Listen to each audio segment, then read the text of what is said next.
Starting next week, users of Barnes policy deadline that's been more than a year and a half in the works. And it's not just Barnes Audible titles with a debit or credit card in the latest version of its Android app, either. The changes appear to stem from Google's insistence that apps use Google Play's billing systems. Developers have long criticized Apple and Google for requiring the use of their own billing systems, in large part because of the so-called App Store tax on many transactions. Google updated its policies in September 2020 to clarify which types of in-app transactions required the use of the Google Play billing system, but Barnes Noble and Audible are only just now making changes, and at the last minute too. Google originally gave a September 30, 2021, deadline and then offered a 6-month extension to March 31, 2022, which, as I write this, was yesterday.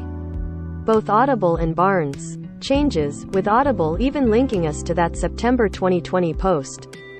Google spokesperson Dan Jackson also directed us to this page, Understanding Google Play's Payments Policy, in order to explain Audible and spells out that apps using an alternative in-app billing system will need to remove it in order to comply with the payments policy.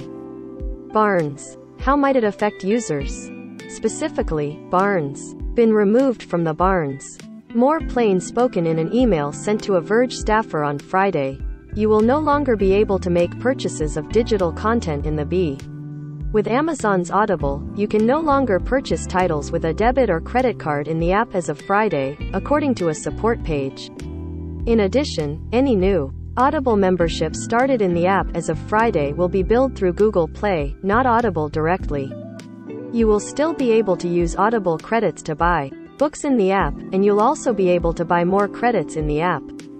Google just launched a pilot allowing for alternative billing systems. You might be wondering why Google is enforcing this just a week after it announced a potentially major policy shift, a pilot program that will allow developers to use their own billing systems. We wondered that, too, but Jackson pointed out that participants in the pilot will need to offer Google's billing system before they can include their own.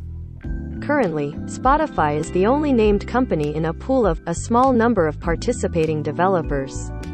Audible spokesperson Camion Allen said the company had nothing to share about being part of the program, and Barnes